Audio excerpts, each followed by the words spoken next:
Hi, and welcome back to, I guess, what I am calling a game of Crusader Kings 3. This is the further misadventures of House Reinhart, featuring Oris Reinhart, the bastard sellsword, lowborn peasant poophead that I have created for this current playthrough. I don't really have too much to say up front here. Again, I just hope that you enjoy the video, enjoy how the story goes, and yeah, I shall see you on the other side. So, just to briefly recap, we are currently following Oris Reinhardt. He is a low-born bastard who was once in his life a peasant leader and a sellsword who, after a very prestigious campaign, was elevated to nobility to take over the castle of Bronzegate. Now, Oris is a pretty ambitious guy. He's never been one to say that he doesn't want power. He 100,000% wants power. But he never really anticipated that he would reach this height in life. It's not to say he doesn't think he deserves it. He's also a very arrogant piece of crap. So now that he is a lord of the Seven Kingdoms, he has decided that he deserves a bride fitting his position. So he found this woman overseas in Essos. Her name was Rhaenyra Brightflame, part of the Brightflame house, which is a bastard house of the Targaryen dynasty that had been exiled to Essos. And after 3 years of saving, he held a grand wedding and he married her. And now you would think he would be pretty happy about that. But the thing is, he always assumed it was going to be a loveless marriage. But when the wedding night came and him and Rhaenyra consummated their marriage, she admitted to him that she's actually gay and that she has never found men attractive, no matter who they are, no matter how powerful they are. So the wedding ends. All the lords that were in attendance go back to their respective realms, and Oris is kind of just left here in Bronzegate with a wife who doesn't love him emotionally or physically, and he just feels like, it's a hollow victory. He feels like he's gained nothing from it. So here's Oris. He's kind of just brooding in his castle, reflecting and kind of just dwelling on his life.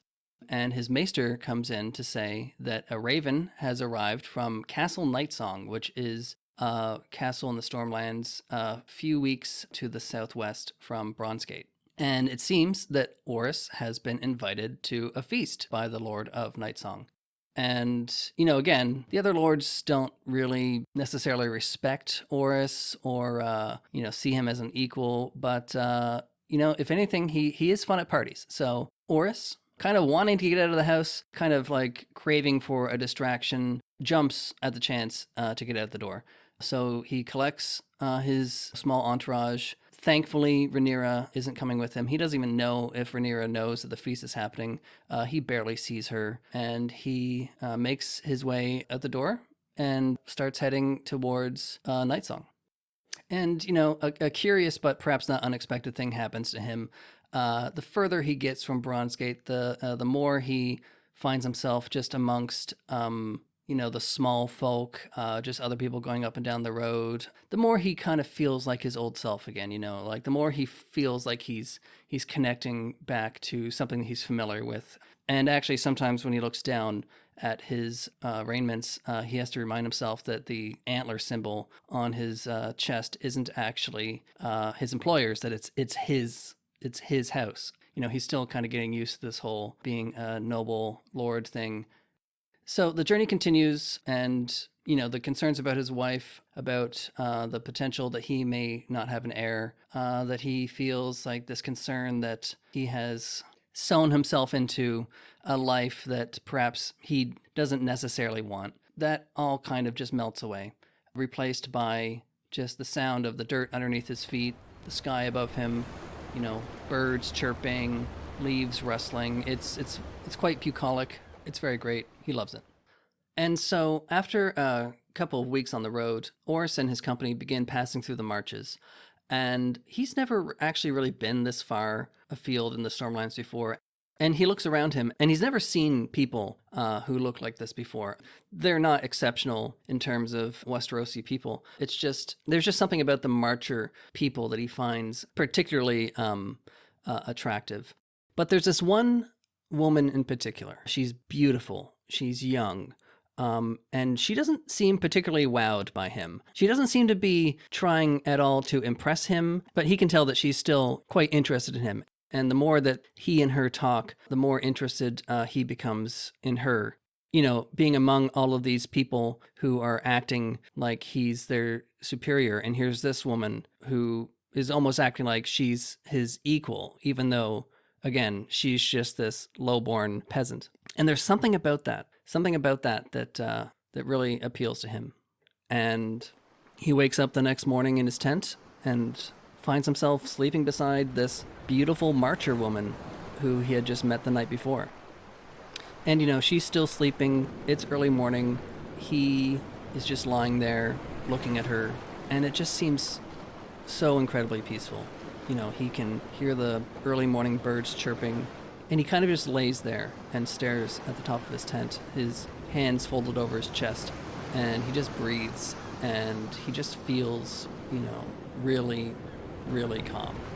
This is the moment. This is what he had been looking for all along. But as happy as he is with it all, he feels this sudden pang of anxiety. And that fragile, peaceful moment is just shattered when he begins thinking of what the implications would be if his heir would be born a bastard. You know, him having been raised his whole life as a bastard, what that life was like. And what momentarily had seemed like this perfect thing now just feels like another complication in his life. So Orys and his company finally arrive at Castle Nightsong and are greeted by Lord Roland and his beautiful lady wife. And the feast begins, and, you know, as much as nobles appreciate Orys being at parties, Orys appreciates parties because it allows these snooty, highborn people that he suddenly found himself surrounded by to kind of let loose and bring themselves back down to a more human place. So he enjoys the food, he enjoys the wine, he enjoys the entertainment, and Lord Roland is a pretty good host. And wherever Lord Roland goes, his lady wife is always there by his side, smiling. The two of them seem like a really great couple, like the kind who genuinely enjoy each other's company, you know, the kind who finish each other's sentences, pick up on each other's humor, hold each other's hands. They seem like a really sweet duo. And it's after one time that Lord Roland and his wife come and check on Orys and how him and his company are doing, that Orys actually turns to his castellan and asks, you know, what's the deal with Roland's wife? You know, what house did she come from? And, you know, his castellan looks a bit awkward and nervous, and he kind of whispers to Orys. He says, the lady was not born into a house. And Orys is surprised. It takes him a moment to gather his thoughts. And he says, so she's lowborn? And the castellan kind of nods, almost apologetically. Orys looks over to Roland and his wife, looks back to his castellan and says, I never would have known. And the castellan says, the lady has a noble countenance despite her breeding. And the castellan goes back to eating his food and drinking his wine. And Orys, you know, he obviously didn't bring that young marcher woman with him to this feast, but she still has been accompanying him. But he starts thinking about her again. He looks at the seat beside him, which is occupied by some hanger-on or another, and he imagines what it would be like to have that beautiful marcher woman there with him. So the feast ends, everyone says their goodbyes. Orys and his entourage get back onto the road, and the journey back is a quieter one. Orys doesn't engage much with the rest of his company, and even though it's weeks that pass between Nightsong and Bronzegate, the journey goes by quite quickly. And the only time he really feels free from his ruminations are when he's around that young, beautiful marcher woman. His heart swells when she's around. He can't help but smile. Orys, like most Westerosi, at least south of the Twins, practice the faith of the Seven. That said, though, Rhaenyra, being from Lys, she doesn't practice the faith of the Seven. Orys knows that if he wanted to divorce Rhaenyra, he could do it. As Orys comes into the castle, he finds the nearest page and tells him to summon the Septon. Orys immediately goes to his council chamber, pushes open the doors, and to his surprise, Rhaenyra's in there. She stands when she sees him, very politely. She asks him how the feast was, to which he gruffly replies that it was good. She tells him that she has news for him, that her ravens couldn't find him on the road. You will be pleased to know, Lord Husband, she says, that I am with child.